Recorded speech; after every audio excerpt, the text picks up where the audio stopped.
Hello students, आज हम MA previous संगीत का सेकंड पेपर कंटिन्यू करेंगे। पिछले वीडियो में हमने यूनिट फर्स्ट का सेकंड टॉपिक लिया था, जिसमें विभिन्न ग्रंथकारों द्वारा संगीत के विकास में किए गए कार्यों की चर्चा की थी। उसके अंतर्गत हमने मतंग के बारे में, उनके मतंग की चर्चा की थी। विकास, संगीत के विकास में उनके योगदान की। आज हम देखेंगे भरत के बारे में। भरत नाट्यवाद के आदि आचार्य माने जाते हैं। भरत के समय के बारे में विभिन्न मत हैं। कुछ लोग इन्हें दूसरी शताब्दी का मानते हैं। स्वामी प्रज्ञानंद ने इन्हें 5वीं शताब्दी का माना है, परंतु अधिकतर विद्वानों ने भरत का काल दूसरी शताब्दी का माना है। कुछ लोग मानते हैं कि भरत एक जाति है।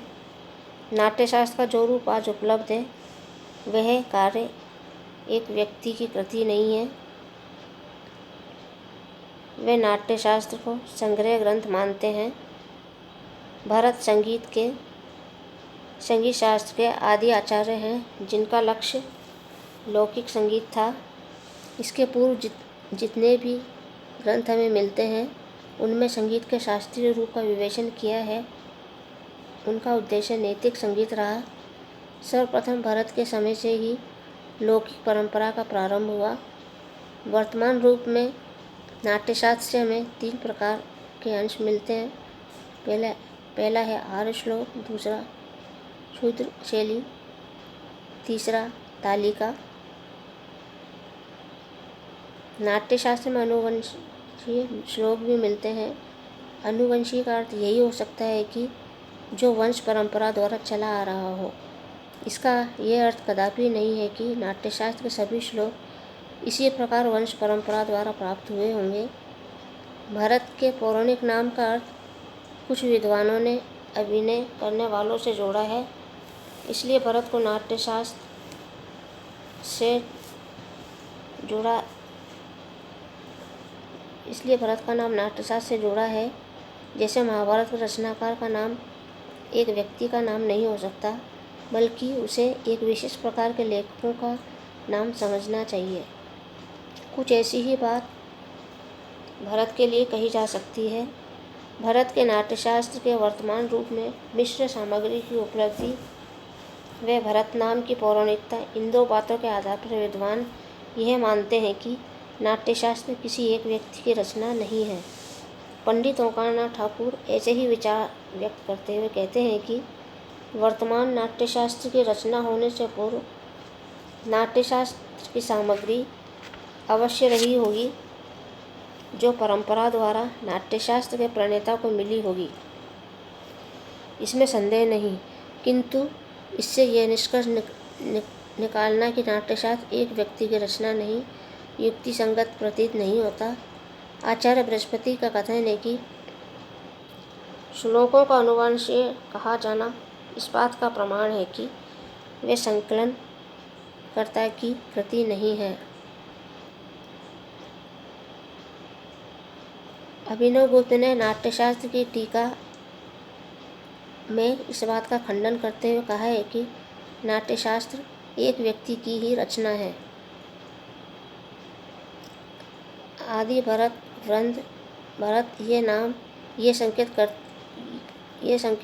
करते हैं कि भरत एक व्यक्ति का नाम न होकर एक पद्धति बन गया है, परंतु फिर भी ये निर्विवाद सत्य है कि भरत संगीत के आदि आचार्य हैं, जिनका लक्ष्य लौकिक संगीत था।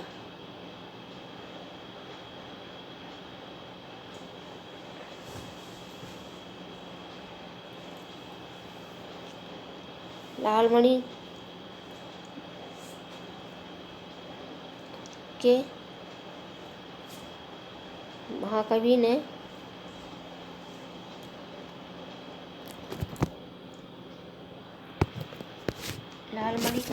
एटिक ने लिखा है कि एक महान चिंतक को सबसे बड़ा सम्मान आगामी पीढ़ी को अपने प्रति अर्पण करने पर बाध्य करता है। वह विचारों को समझने का सतत प्रयत्न करता है। महर्षि भरत एक ऐसे ही महान चिंतक थे जिन्हें समझने की चेष्टा मनीषियों ने शताब्दियों से की है। उन्होंने संगीत पर कोई स्वतंत्र ग्रंथ नहीं लिखा। नाट्यशास्त्र उनका नाट्य से संबंधित ग्रंथ है। पहले साहित्य नाटक व संगीत के लिए एक ही शास्त्र प्रयुक्त होता था। नाटक के रंजक पक्ष को बढ़ाने के लिए संगीत का प्रयोग किया जाता था। संगीत स्वयं एक स्वतंत्र कला नहीं थी, इसीलिए नाट्यशास्त्र के 33 में से 6 अध्याय में संगीत का निरूपण किया गया है। आज संगीत का कोई भी ऐसा तथ्य नहीं है जिसके बारे में भरत का अधिकारपूर्वक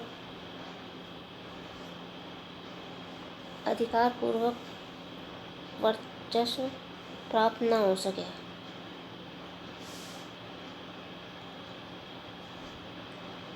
हम देखेंगे नाट्यशास्त्र की विशेषताएं। भरत के अनुसार षड्ज, ऋषभ, गंधार आदि सप्त स्वर में जिनमें 22 श्रुतियों का समावेश है। सप्त स्वर हैं। षड्ज, ऋषभ, गंधार आदि सप्त स्वर हैं जिनमें 22 श्रुतियों का समावेश है। षड्ज, मध्यम, पंचम को 4-4 श्रुति, गंधार, निषाद को 2-2 श्रुतियाँ प्राप्त हैं।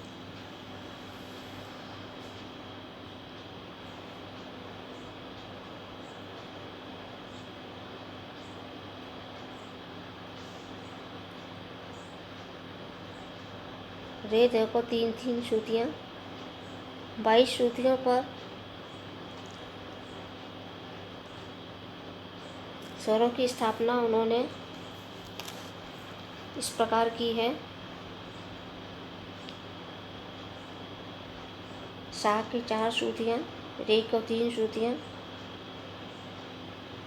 ग की 2 श्रुतियाँ, मध्यम और पंचम की 4-4 श्रुतियाँ, धैवत की 3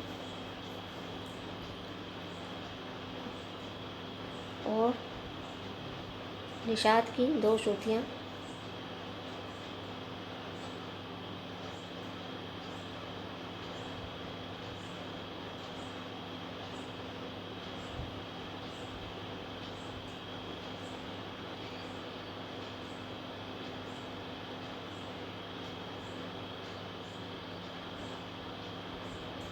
भारत ने स्वरों को द्विश्रुति, त्रिश्रुति व चतुश्रुति कहा है, परंतु ये कहीं नहीं कहा है कि 4, 7, 9, 13, 17, 20 और 22 पर 7 सुर स्थापित हैं। ये भरत ने स्वर साधारण प्रक्रिया द्वारा बताया है कि जब गंधार 2 श्रुति चढ़ता है तब ये अंतर्गंधार कहलाता है। अंतर्गंधार चतुश्रुति बनकर मूल गमा के ठीक बीच में आ जाता है और शुद्ध माँ से 2 श्रुति दूर हो जाता है। इससे स्पष्ट है कि गमा अंतराल चतुश्रुतिक है और ये तभी संभव है जब स्वर अपनी अंतिम श्रुति पर स्थापित किया जाए। नाट्यशास्त्र की दूसरी विशेषता है स्वरों का पारस्परिक संबंध। भरत ने ये संबंध 4 प्रकार माना है: वादी, संवादी, विवादी और अनुवादी। एक स्वर को वादी मान लिया जाए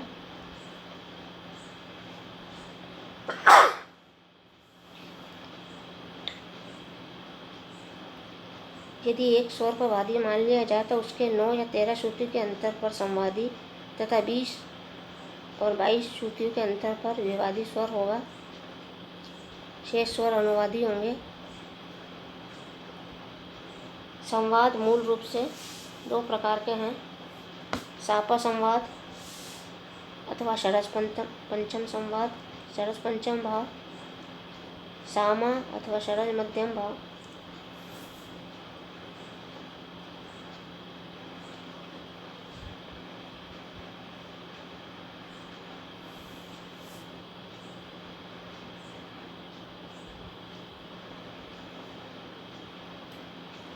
षड्ज पंचम संवाद का अंतर 13 श्रुति का होता है। षड्ज पंचम 9 श्रुति।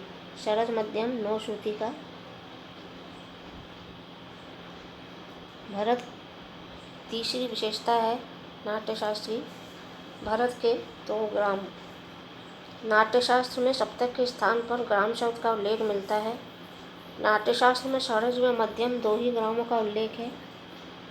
अति मंद्रता व अति तारता के कारण गंधार ग्राम के अस्वाभाविक हो जाने के कारण भरत ने उसका उल्लेख नहीं किया। षड्ज ग्राम उनका शुद्ध स्वर सप्तक है, जिसके श्रुति स्वर संवाद संस्थान का उल्लेख पूर्व में किया गया है। दूसरा मध्यम ग्राम है, जिसके स्वर स्थान इस प्रकार हैं: सा की 4 श्रुतियाँ, रे की 3, ग की 2, म की 4, पंचम की 3, धैवत की 4, निषाद की 2।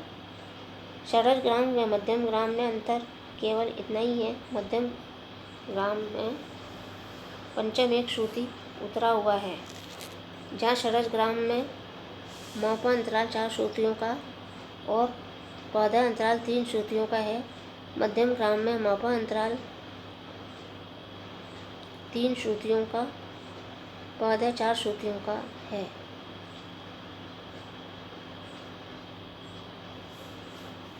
मध्यम ग्राम में पंचम में एक श्रुति के अपकर्ष से सापा संवाद टूट जाता है, परंतु एक नया संवाद रे कांतराल व श्रुतियों का है। परंतु एक नया संवाद स्थापित होता है। मध्यम ग्राम का आरंभ मध्यम से होता है।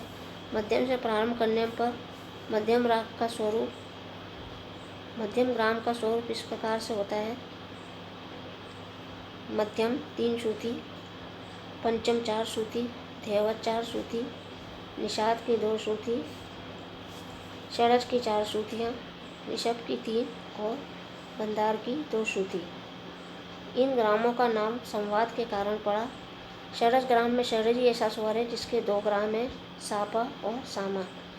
नाट्यशास्त्र की नेक्स्ट विशेषता है भरत के विकृत स्वर। भरत ने 2 ही विकृत स्वर माने, जिनकी प्राप्ति उन्होंने स्वर साधारण प्रक्रिया द्वारा की। जब गंधार मध्यम की 2 श्रुतियाँ ले लेता है तो मध्यम साधारण होता है, और इस चतुश्रुति गंधार को भरत ने अंतर गंधार कहा है। इसी प्रकार जब शुद्ध निषाद षड्ज की 2 श्रुतियाँ लेता है तो मध्यम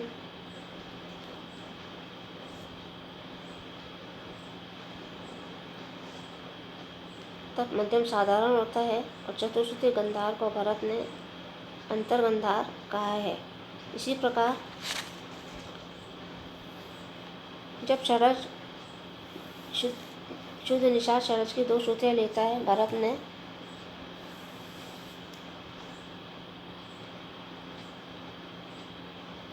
दो श्रुतियाँ लेता है, तो इस निषाद को भरत ने काकली निषाद कहा है। भरत ने 2 विकृत स्वर माने हैं। इनका प्रयोग अल्प मात्रा में केवल आरोह में होता है। ऐसा माना जाता है कि भरत की पद्धति में विकृत स्वरों का प्रयोग केवल प्रावेशिक स्वरों के रूप में होता है।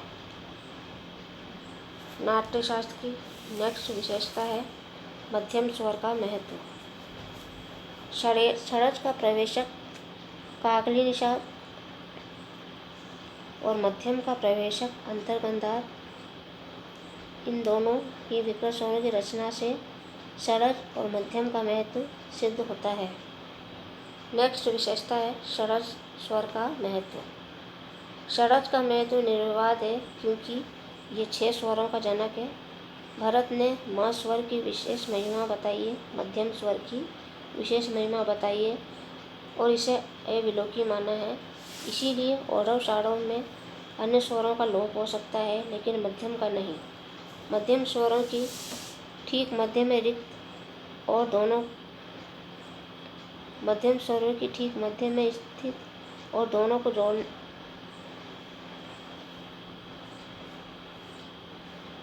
मध्यम स्वर को ठीक मध्य में स्थिर और और दोनों को जोड़ने का कार्य करता है। भरत पद्धति में मध्यम का महत्व था, परंतु आपस में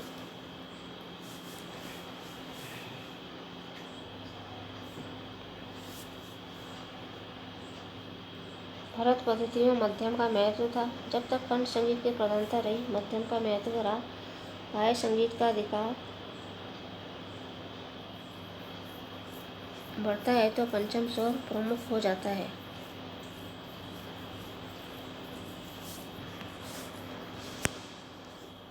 स्टूडेंट्स, पीडीएफ के लिए डिस्क्रिप्शन पर जाकर लिंक करें।